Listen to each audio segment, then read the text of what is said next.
Hello and welcome to episode 3 of To the Hill and Back Dublin Lives, brand new GAA talk show. How long can you say brand new for? Like, what's the what time you stop saying brand new? I swear to God, Alex.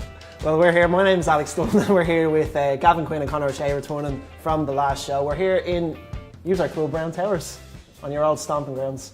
Yeah, it's nice to be back. It's, of course, Jim Gavin's club, so, we're all for it. You'd expect the place to be very busy over the weekend and everyone will be looking forward. Definitely, we talked to the bar staff and they all say it's going to be absolutely jammers, as I imagine it'll be in every club across the country. But sure, look, there is only one show in town, I suppose, this weekend. Dublin versus Tyrone, and if we're going to go straight into things here, first of all the talk, I suppose, in the week has been about how Tyrone have got it set up in terms of how they're going to limit Dublin, how exactly they're going to try and win the game. And you and I have had a couple of spirited discussions about this during the week. If you'd like to take us away and explain your theory for Tyrone victory. My theory for the way Tyrone are going to set out, not necessarily victory, of course, but the way they're going to set out, I think, is they're going to go all in. They're going to go full defensive, similar to like what Jim McGuinness did in 2011 with Donegal. I think that if they set up the way they've set up against Dublin in the past, say, 3 meetings over the last year, they'll lose like they have. Yeah. So if they're going to have a chance in playing that defensive system, they need to go all in. Yeah. In terms of camping pretty much every man inside the 45, leave maybe 2 or 3 bodies outside 45 to hound like the Dublin semicircle that will form. Essentially press them while the rest of the team essentially just sit in there. Because the way Dublin play is they only take shots when it's a scoring opportunity, when there's a high likelihood of the ball going over the bar. So if they can stop that from happening, Dublin technically won't know what to do in their eyes. So I think that's the way they're going to go, and it'll only work if they don't go behind by more than 3 points, basically. That's to summarise, really. That's the thing about Tyrone's system, is because it's well documented. You know, they put at least 10 men behind the ball. They've got the double sweeper and Cavan and boards. That's the way they cover off as much space as they can. But surely 15 is a bit too extreme. At the end of the day, can they really afford to do that against a side who, if there's any side that knows to break down 15 behind the box, they face it 9 times out of 10 on the pitch? I don't think so, to be honest. Jim McGuinness basically said what Gavin said. He wrote in his column in the Irish Times last week that because Dublin are so probably extreme in monopolising possession, that the best way to go up against that is to bring everyone back. But I wouldn't necessarily agree with that myself. I think Tyrone are probably best off going for Dublin. As we saw in the last 5-10 minutes up in Oma, when Tyrone opened up, kind of went man on man, the kickouts, they got success. Dublin were 6 points up in Oma. Tyrone clawed it back to 2, missed a free from 25 metres. Round O'Neill, that went over. It's a 1 point game at a time coming. So I think maybe Tyrone, they will have to be defensive. Of course, you can't allow Dublin space. But I think if they just set out to play defensive, Dublin will pick them off. I think they have to be cute enough to know when to attack and kind of when to defend. I suppose this is a Tyrone side that, in terms of the personnel they brought in quite recently, a lot of the young players, they have evolved with time a little bit. Do you know what I mean? There's a lot of very exciting attacking players in that side, and in terms of one thing in particular that you point out, their counter-attack. They've got one of the swiftest counter-attacks in the country. I think if you're to name the 3, it'd probably be Tyrone, Galway and Dublin as it happens. Yeah. But you've got players in there, the likes of Peter Hart, Noel Sludden, Matty Donnelly, Ciaran McCann, who they line up fair enough back down the pitch, but the swiftness at which they can break, Colin Kavanagh as well, the swiftness at which they can break is absolutely enthralling. And is there a risk that if they go too far back they won't be able to break out? I think that's the problem with the analysis that you brought up with the 15 behind the 45 and sticking strictly to that. Is there a chance then that they'll be so far behind that they won't have the legs? They won't be able. It's a system designed to stop Dublin, but it's not a system designed to win the game for Tyrone.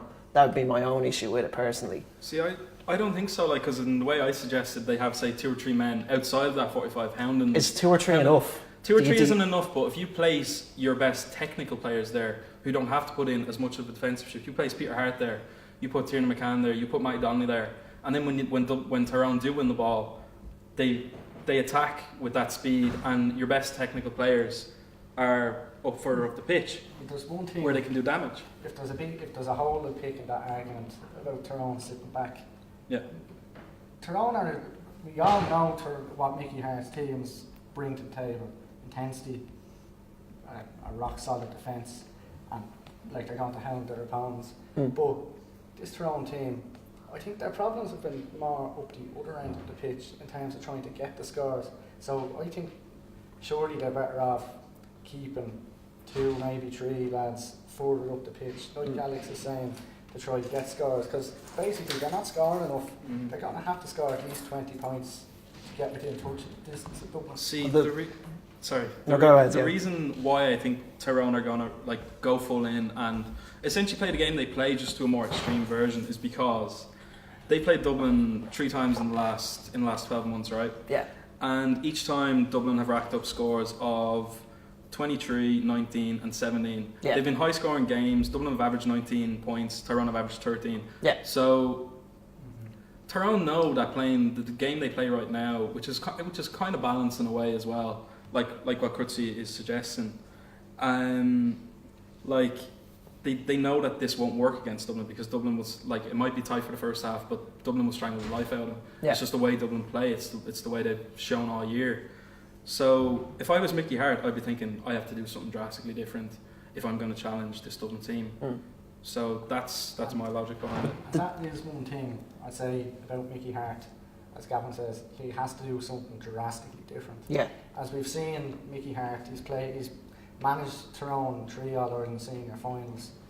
Like he's always had a bit of he's always pulled the wild card. As we saw in 2008 when they beat Kerry 10 years ago. He brought Joe McMahon, who was playing wing forward for most of that year, converted him to full back.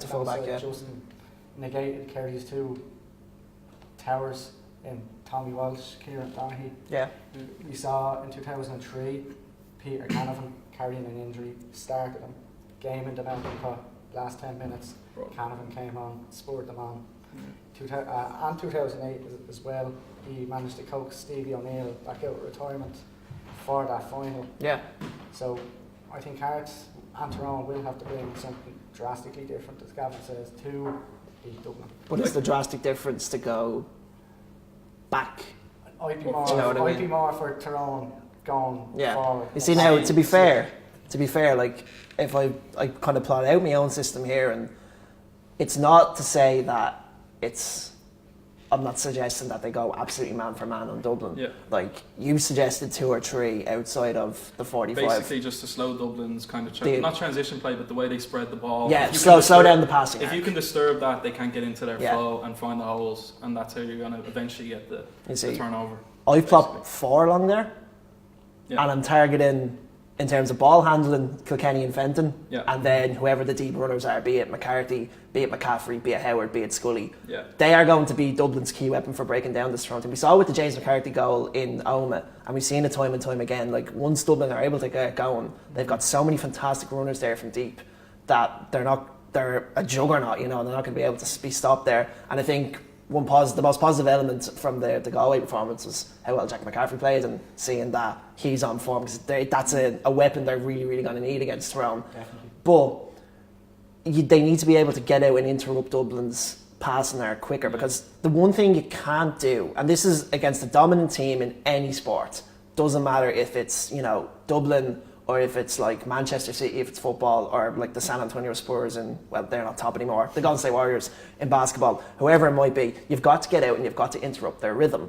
That's the key. So can't afford possession, essentially. Can't afford possession, yeah. So what I've got is your boy Matty, McAliskey and Sludden, and Hampsey as well. Hampsey's a man mark, Kilkenny in particular, out on the edge, interrupting the rhythm. I've also left Richie Donnelly up top as well, and then everybody else in behind. Cavan and Burns in their traditional roles, and everybody else spread across 2 lines of 3 and 1 line of 2. Yeah. That's your regiment. That should be enough. And not to say that it's enough in that, 15 men behind the ball, it's more men behind the ball than 11, of course, but 15 behind the ball, surely, while it might slow down Dublin's scoring, it's not going to be able to be enough. I just think if they do that, they can disturb what is Dublin's almost best attribute in a way, is that they don't just take pot shots. They only make chances that are score, like they only take shots that are scoreable chances. Right. The percentages. Yeah, they do. Essentially, and a lot of players speak about this. Jack McCaffrey spoke about it. Like in interviews, they they constantly stress this. It's like it's only scoring chances. We don't go for glory. It's a team effort, and if Tyrone can take them scoring chances away by sitting on by making that line on the 45, then technically Dublin won't know what to do in a way because they're not used to coming up against this kind of extreme blanket. You see, that's where I think that But Dublin's use of, like I said, the lads running in from deep, that's where they're going to be able to catch them on. And even if they're able to get in to the scoring zone and get 1 point over, in theory, let's say it's 0-1 to 0-0, 5 minutes left in the All-Ireland final, Dublin will take 1 point over 0. Yeah. And the Dublin fans will take a 1 point victory. Do you know what I mean? That's why like a little bit further. If you were to push Tyrone a little bit further on, it does give them that little bit of edge. It gives them that little bit of quicker pace in transition, particularly if you have Sludden pushed up that little bit more. Yeah. Like, he's so lethal if you can get him on the ball in the right area. And we'll come back to him specifically when we talk about matchups later on, but it can just give them that little bit more of a threat. I just don't think that it gives them any threat whatsoever. They're not lying down, they're not rolling over, but there's no threat being carried either. Another thing I'd say about Tyrone playing such an extreme defensive system, to play such a system with such intensity, it does cost a lot of energy to players. Yeah. And concentration as well. Concentration levels. Like, I think no one really would argue that Dublin, pound for pound, their starting 15 is stronger than Tyrone's. Yeah. And obviously a lot would have to go wrong, and different things happen on different days, but even if Tyrone were to withstand, say, a Dublin onslaught for 50 and minutes say or the so. Blue Tide is crashing against the White Rock, like, there's the next batch of lads coming off the bench. You have the likes of Costello, McManaman, Flynn, Michael Darragh I Macaulay. think O'Gara could be an option. O'Gara's an option if things change. If it opens up. I think if Tyrone were to sit back and play their 15, and if Dublin were unable to break the line with the runners from deep, if Tyrone somehow managed to patch that up, surely if you had O'Gara there, he provides a different option. Float in, he occupies two defenders. And you're more powerful men like Flynn. Michael Darragh Macaulay is a great ball carrier as well. Like he'll win you frees when you get to 50-60 minutes, when the discipline goes and tiredness takes over. You know, a heavy hand comes in and stuff. But I'm not saying that Tyrone are going to win by playing this extreme football, but I just think if I'm looking at it from Mickey Hart's point of view, that's what I might be thinking as my best shot. Right. Because I think if they do try and go not man for man, but push up on Dublin, I don't think that's sustainable. I think if they do keep it at, say, a level game or 1 point in it, and then they go like they did in Oma for the last 10 minutes, then they have a serious chance, because Dublin might have run out of ideas up front, and that's when it's there to be won, essentially, and that's what I believe it's going to come down to the last 10 minutes. It's interesting that you suggest O'Gara, because he could be an option in terms of counteracting that particular philosophy if, for example, the game opens up, all of a sudden Tyrone have conserved their energy, they're coming at them in the last 10. If you've got him in a position where there's a lot of space around him and he can challenge, if he's one-on-one with McNamee, for example, or whatever, and he can challenge anybody under a high ball. If he can take that down with space around him, he's lethal when it comes to finding the goal. So we'll put Cormac Costello on his shoulder, then at least if he wins the ball, Cormac Costello can knock it over, kind of thing, in the last 10 minutes. Yeah. You know what I mean? Similar to a role kind of Donaghy would have as well, which pretty much won Kerry in All Ireland in 2014, really, in the semi-final against Mayo when they were down and out. Gave them a bit of hope against Monaghan as well. Actually, they scored pretty much the exact same goal, except it was Clifford instead of. So like Dublin do have that dynamic that they can bring to it, especially when, like you said, if it does open up and Tyrone do have to chase a game. Yeah. Which is when I think Dublin, we could say, are in their, they have the advantage then when Tyrone have to chase the game. Yeah. When they have to abandon any defensive plans they had and throw bodies forward. I think that plays into Dublin's hands, especially since 2014 when Dublin lost Donegal. Yeah. No matter how dominant they are, no matter how much of the ball they see and how weak the opposition is, they always keep that sweeper back. They always have Keane O'Sullivan back. Exactly. Yeah. There's no Johnny Cooper and Finlay McMahon pushing up to the opposite 45, two of them together. There's always one of them back. Yeah. And Dublin, Jim Gavin has learned that, and that's why I think it plays into Dublin's hands if that's the case. I think with Tyrone as well, it's their first final in 10 years. they've only one man that played the part in the 2008 final. Yeah. Who was Colin Cavan, who was a sub.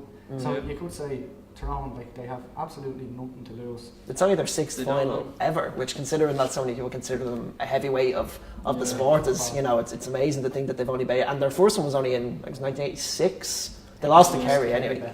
Yeah, and then of course 95, and then the 3 that they've won. So, you know, they really are still kind of relative debutants, newcomers on the scene. Like, so you're right. They do kind of have nothing to lose. Like, it's a day out.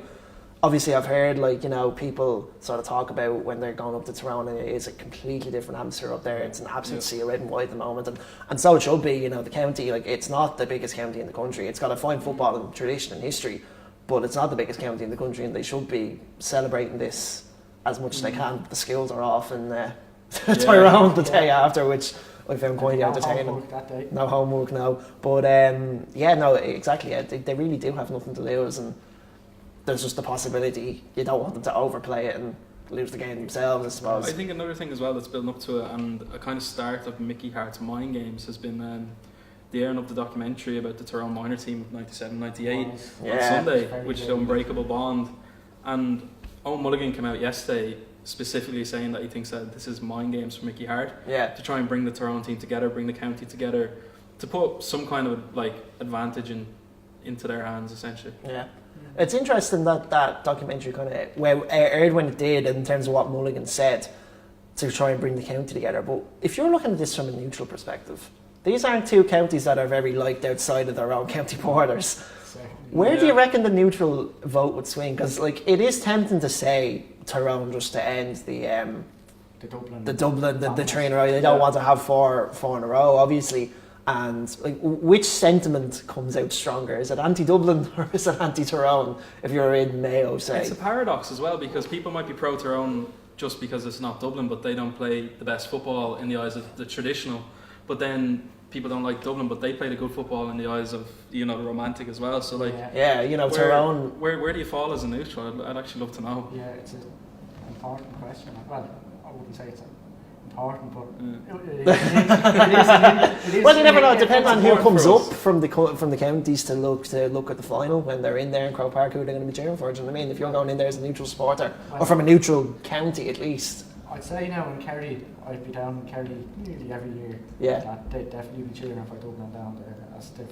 There's no love lost for Tyrone. Yeah. Not going to vote on it. No, right. I'm abstaining. You're abstaining, okay. Can I just bring it back, actually, just about the Tyrone team? I think as well, like, while it's kind of new, an All-Ireland senior final for a lot of those Tyrone lads, like, there was 9 of them. 9 of that squad now from 2018. Yeah. They were on that under-21 winning team in 2015. So you could argue that they do have final experience. Some kind of experience of playing the final. Yeah. Not the All-Ireland senior football final, but these lads, they played Ulster finals now, and they've won the under-21. I think that argument isn't too valid sometimes as well, because you look at Limerick, say, like last week, like that Limerick team had under-21 success, and Ulster.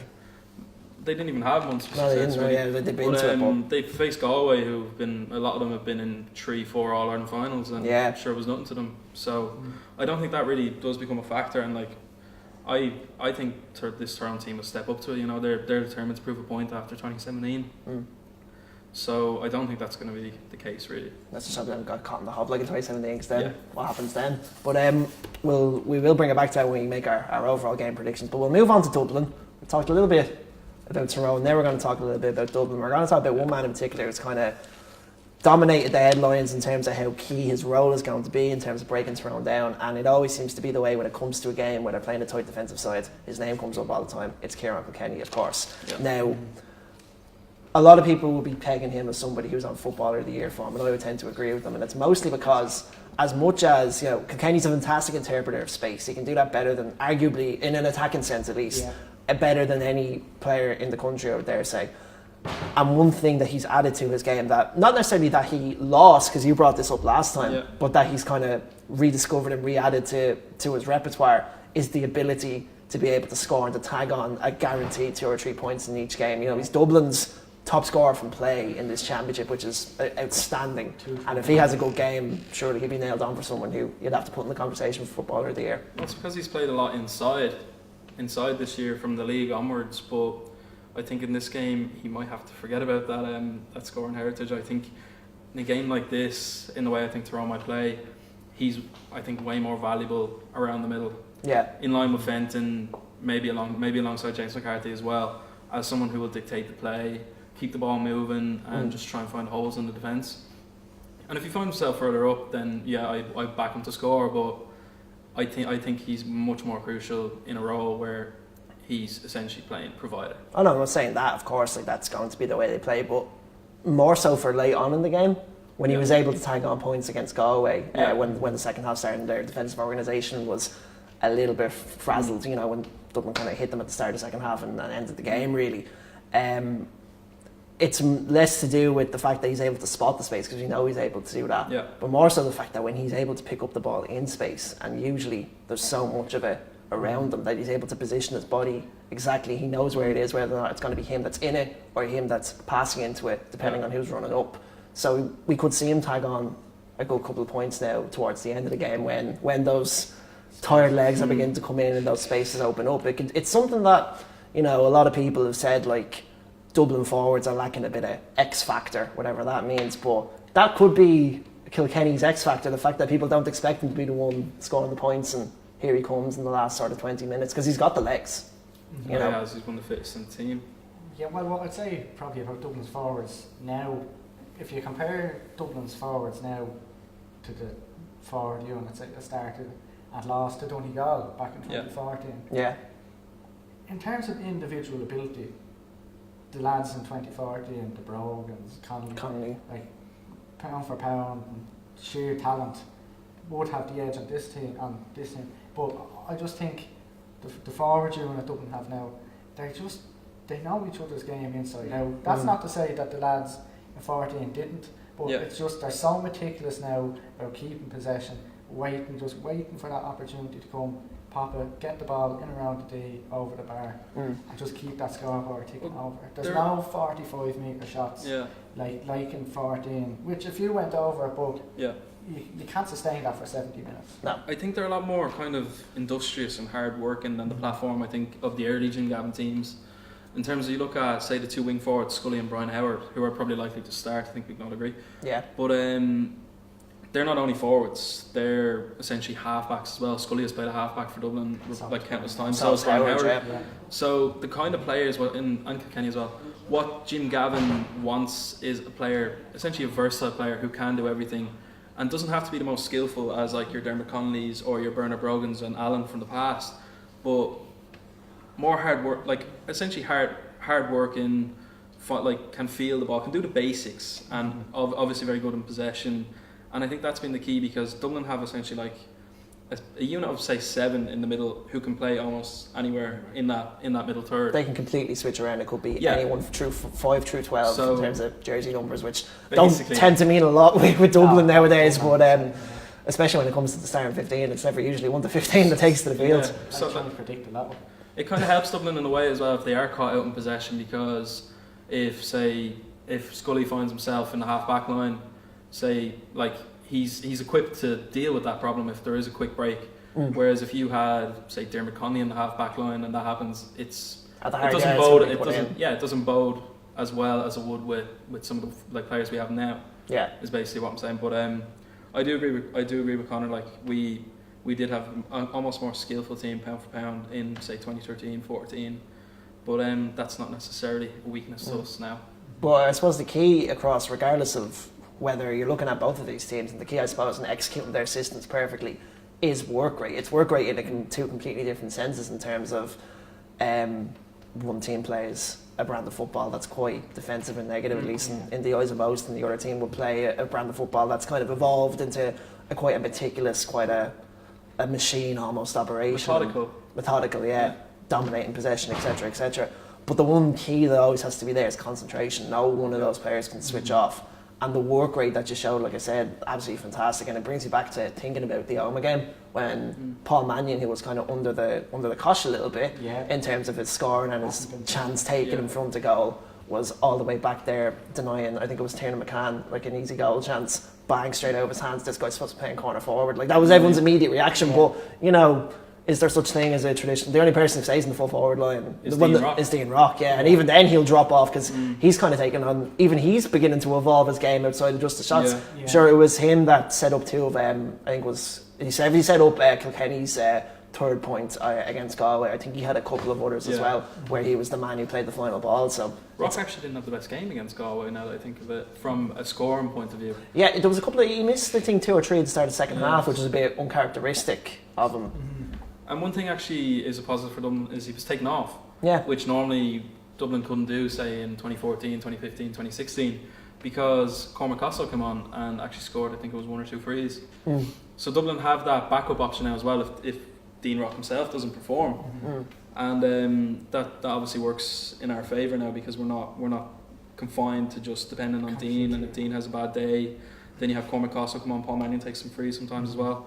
So like that versatility is there. That forward line, I think, it's just so fluid. Yeah, it's not confined to anything, because any players can play anywhere essentially. Like, even Paul Mannion and Conor O'Callaghan in them corner forward roles, they essentially hug the touchline for most of the game, and they will put in that defensive shift whenever some of, say, the half forwards need a break or just didn't follow the ball.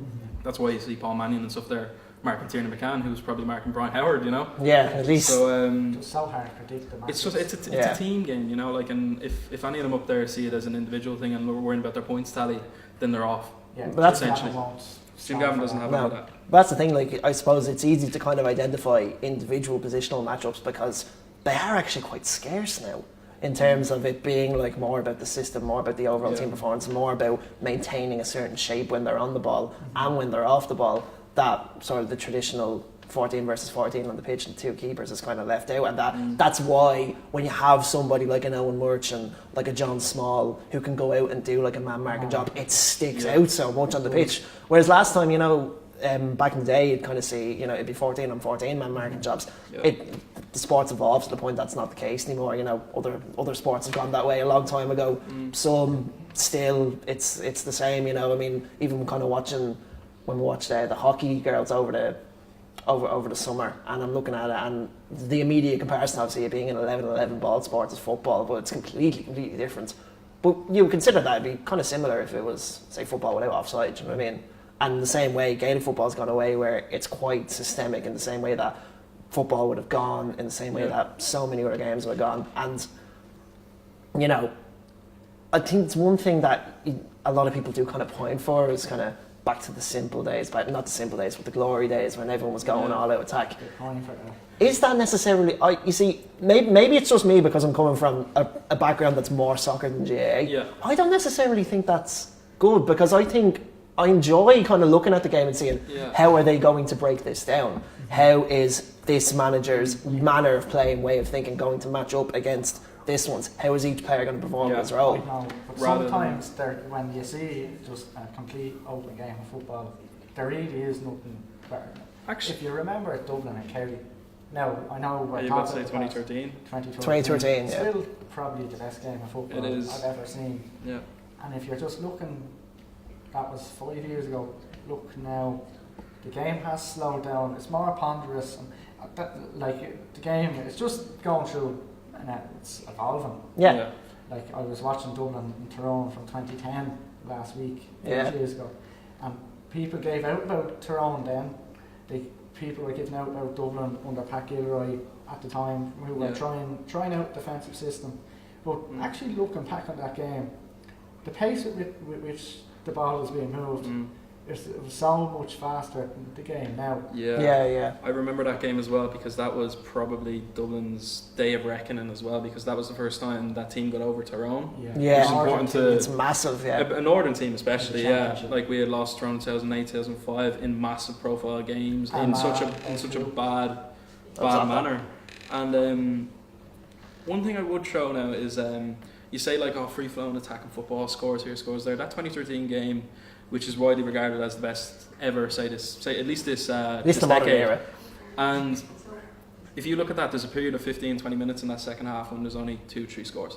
Yeah. So you can see it creeping in already. Well, like it was it's not that it was creeping in. There doesn't have to be so many scores for something to be an entertaining game. No, of course not. The intensity was there, and I think that's what you're saying. The intensity has gone out of it now because systems are more, they're more concerned about But there can be intensity. Kind of thing. Players within that system can have an intensity to carry that out. Do you know what I mean? Like Dublin do play a ball inside, in between where Tyrone's half and full back line should be, but it's not. I know. Whatever about the glory days, and everybody swarms. There's your intensity. Do you know what I mean? It's not as if it's gone completely. It's good to watch. I'm certainly not giving out the tactics. I enjoy the tactical side, and as you say, when intensity is implemented, but it just seems systems, especially this year, have been on top of teams sitting back. That you're not really seeing this man on man, and then when we do see the man on man, we're all kind of discussing who's going to mark who. As you said, it adds that element of excitement to it.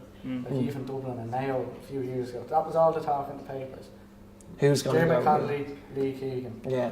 Clash of the Titans. Yeah. Hard and small this time, I think. Hard and small, yeah. Slugden and Merchant, well, you'd probably be. That's what we're going to get on to now, actually, because I suppose, we done out all our teams and we're all fairly in agreement, except for one particular line in the side, and it's in the full-back line. It is. And I suppose the real debate is you've got Owen Merchant, you've got Michael Fitzsimons, you've got Phil McMahon, you've got Johnny Cooper, and you can't put 4 into 3. Yeah. Now, in mine, I've gone for McMahon, Cooper, Fitzsimons. You've gone for McMahon, Cooper, and Merchant. And you've gone for? I've gone for Fitzsimons, Ciaran O'Sullivan if he's fit. Oh, sorry, I had Ciaran O'Sullivan at 6, so we're just saying that Ciaran O'Sullivan is starting kind of thing. Okay, right. Well, we're talking full back lines. Yeah. Fitzsimons, O'Sullivan if he's fit, and Johnny Cooper. But my point is that you have Owen Merchant in there. I do have Owen Merchant at 5. That's what happens when I try to talk about full back line. And squad numbers then, whatever. Squad instead of Philly McMahon. I have Philly out. Yeah, it's a big call. It's a big call. Is it a call on Philly's performances, or is it a call on your admiration of Merchant or anyone in particular? Well, I thought Merchant was quite poor the last day against Galway. Yeah, he didn't have his best game really. As was Philly, and Philly the last few games, he hasn't really looked himself. Whereas I thought up in Alma, Merchant did a good job. Merchant did a very good job. Merchant did a great job on Sludden, but clipped the wings of Mark McHugh too in Croke Park. So I'd give Merchant a nod. You see, it's interesting because I don't think I kind of expected the take of taking McMahon out, because we were kind of thinking it's Merchant or Fitzsimons in number 2, and then everything else kind of falls into place essentially. But with regard to what we were thinking, at least from my line thinking for taking Merchant out, was the fact that Galway were able to occupy him, starting in the full back line, they were able to occupy him sufficiently that he wasn't able to get up as close to Ian Burke as he needed to. And when Galway were sending high ball in, he was fairly ineffective. He wasn't able to get out to Burke. When he was, Burke had a very good game. I'm not saying it's all because Merchant didn't have his best day. And at the end of the day, we do have to caveat this with it was his 3rd championship game ever. So, he's had a fantastic run as it is. But, I think Mickey Hart will notice, particularly in the way that Galway played in the first opening of that game, and how weak Dublin looked when they did send balls in. It works with the part of me sticking Richie Donnelly up top, and it works with the part of me bringing Fitzy in, which is something that we do kind of need to cover off, because if there's one weakness you can say about our defensive line, it is the fact that when a high ball comes in and it's not Johnny Cooper, it can look a bit ropey. It can look ropey, yeah. I want to start Merchant as well over Fitzsimons. Yeah. And that's no disrespect to Fitzsimons. No, of course. Mine was no disrespect to Merchant. I understand the job he did on Sludden. I think, just to qualify that, I think a man-marking job like that can be passed over to someone like a Small or like a McMahon, because there's fine man-markers all across that side, in fairness. If one of them needs a job, they can do it. I find Philly, though, actually, I think Philly is better off nearly being the free man defence. Yeah, he is, because he likes going up front a bit sometimes. A bit like Ryan McManaman. Yeah. Thrown back away. He can saunter up, and as we've seen over the years, he can certainly kick a point. Basically, I think Fitzsimons is one of the best man markers in the country, but he's not coming in to do my man marking job, because Owen Merchant is. He was excellent against Niall Studden in Alma, which means he knows the opponents. He had a bad day against Galway. Everyone has bad days. Jack McCaffrey had a terrible day in the 2015 All-Ireland final. Ciaran Kilkenny didn't play well in that game either. No. So you can't really say that, you know what I mean, that he's going to have another bad day. He might have got it out of the way. And people say like, oh, Michael Fitzsimons was on after 28 minutes against Galway, but it was because Keane O'Sullivan went off injured and Merchant actually played until 60. That's true. So the thing is, your argument is that like they're going to attack the corner back line, yeah? Yeah. But just like in a game like this where Tyrone are expected to put so many bodies back, it's not necessarily a game of full forward line, half forward line anymore. No, it's a game of roles, and in a role I have Owen Merchant as a man marker, and he can man mark, say, your Sludden or any of the men who aren't too physically opposing, of course. But he can do a job as a man marker, and he's proven that. And against Galway, he was caught out because of that reason. But I don't think that's what Tyrone might target. So that's well, in terms of the target, that's what I meant. So they could target the same thing that Galway tried to do at the start when they were feeding the ball to Comer. At the end of the day, Mickey Hart is intelligent enough to look at that game and saying, if I need to make that alteration, I know I can, because it can be a weak point. Now, in saying that, I think that there's equal merit in both, because either way, if there is one particular Tyrone forward who hasn't picked up, who's doing a fantastic job, or Tyrone are going in and feeding high ball and we are struggling under it, and we might be conceding chances, maybe even a goal, touch wood that doesn't happen. But if my doomsday scenario happens, there is always Fitzsimons there is always Merchant on the bench. If your doomsday scenario happens, there is always Fitzsimons on the bench. Would you rather have Merchant or Fitzsimons on the bench? Someone with 5 All-Ireland medals or someone with none? Well, which would you rather start? You want the experience coming on, because if things are going bad and Fitzsimons isn't having a good day, you have an inexperienced lad who might be a bit nervous now because he can feel the pressure on his shoulders coming in with 20 minutes to go. Whereas things go wrong. Hopefully not. You have Fitzsimons, who's been there, who's done that, who's been man the match in All-Ireland final before. To make a serious difference, because the team you finish with is more important than the team you start with. You're trying to come in there. Yeah, well, what I'd say is both of you are talking about having Merchant kind of in the full back line. Yeah. It would not be better to have Merchant out the pitch. He's quite diminutive. If he picks up Sludden, the way Tyrone are expected to set up. Well, he's going to be coming out a little bit. He's going to be coming out a little bit anyway. I think Merchant he's better suited out the pitch, marking Sludden. Yeah. But surely, like, if Sludden went in, if Sludden went in, the spanner is kind of thrown the works if Merchant was on. Yeah. Jim Gavin's going to say, am I going to put Merchant back there, or is someone going to, whether it's Fitzsimons or McMahon or Sullivan or whoever he starts, going to pick him up? But I actually think Owen Merchant's better off out the pitch. Well, I think he will be out the pitch if he does do that American job. I'd actually have Philly Mack on the bench. Yeah, well, that's more experience. Yeah, that's even more experience again. So you're kind of getting the best of both worlds with Merchant and Fitzsimons, and you have Merchant in the half-back line where he might not get exposed for his height. Well, I'm saying that in terms of lines, like Dublin, it isn't like a 3-3. You can look at a 4-2 or a 2-4, or a 2-3 and a man free, depending. It could be 2-2 and 2 men free. Like, it depends on the game situation. And I think that it's more to do with the fact that he'll be wearing number 2 or number 4 than he'll actually be inside in the corner, as we've talked about. System's king over. One question I would throw is actually, like, all our plans are dependent on Ciaran O'Sullivan being fit. Now, what if Ciaran O'Sullivan isn't fit? Do Dublin change their system, or do they essentially draft someone in to play that role? And how does that change the whole Fitzsimons could play that role. Dynamic. Fitzsimons could play that role. I think Fitzsimons is better as a man marker. I don't think he's best suited to be marking space. I do too. Cooper can play that as well, yeah. And I think Fitzsimons can do both. Is he better at the man marking job? Yeah, but I think he can do both equally. And I think in that doomsday scenario where that is the case, he would be the better option just to have in there, because again, it is another experienced head. But like you said with Cooper, again, somebody who can do that absolutely fantastically, like all across the pitch, as opposed to just in front of his own goal. So, there are always options there. I don't think that losing Ciaran O'Sullivan would be as bad as a lot of people would predict. Now, of course, as far as we know, like, it's been said that he is training, he will be fit, and hopefully he is. But it's not the doomsday scenario to Dublin's system that a lot of people would predict. That's the one thing I would say about that. There are defenders in there who are intelligent and are able to do that. Is O'Sullivan the best at that? Of course he is, but that can be arranged, that can be cornered off. You see, I think the way Tyrone was set up, if O'Sullivan's not fit, I don't think it'll make that much of a difference. Whereas if it were a Mayo or a Kerry, who probably are more potent in attack.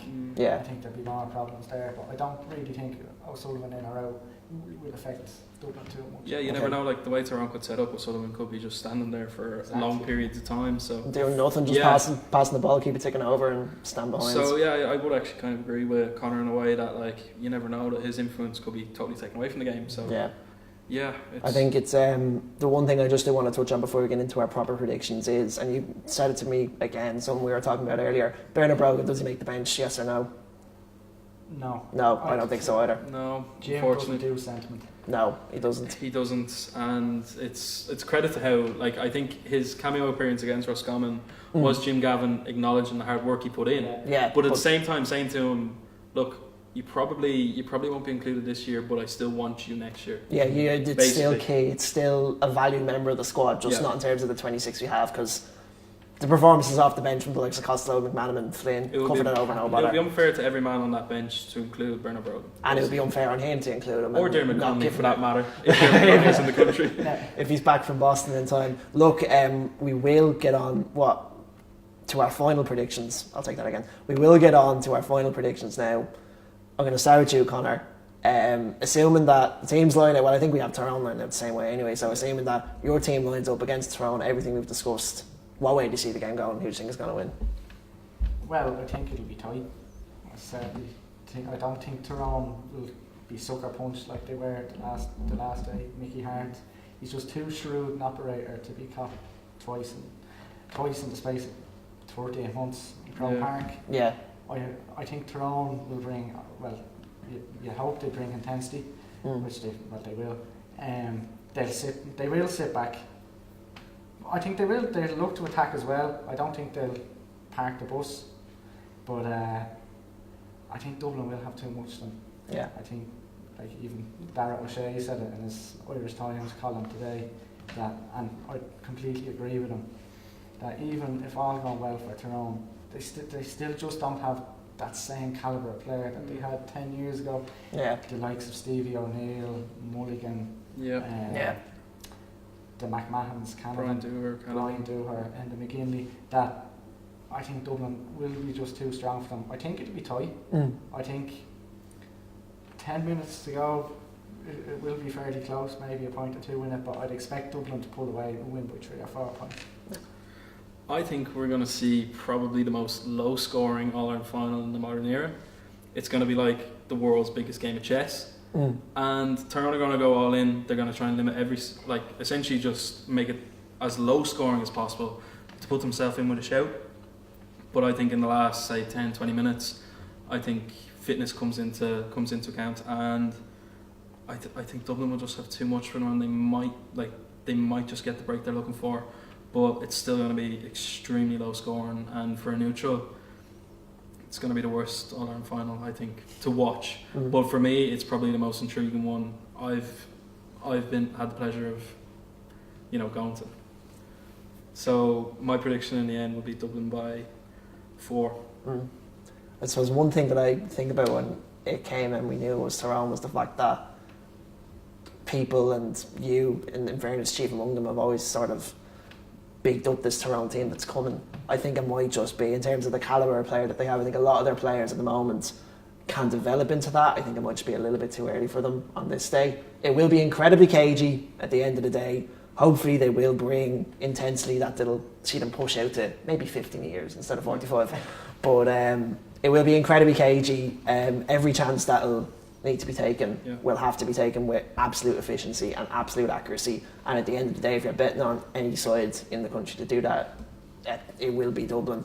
You'll always bet on them when it comes to efficiency. So, Dublin will take it. It'll be, again, incredibly cagey.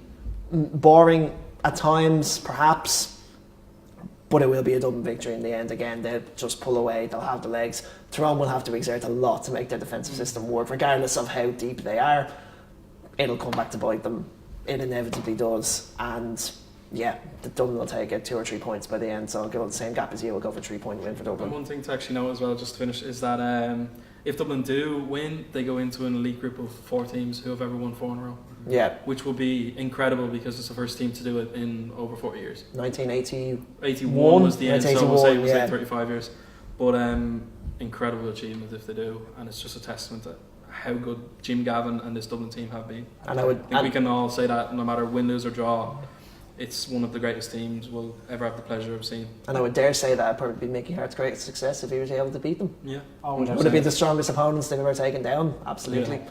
But anyway, that's where we're going to leave it. Do of course leave your comments, your likes, everything that you think is going to happen in the final. Our questions for us will be coming back next week. We'll be doing our All-Ireland final review, as well as taking a look at the ladies' final upcoming against Cork as well. So do join us for that next week.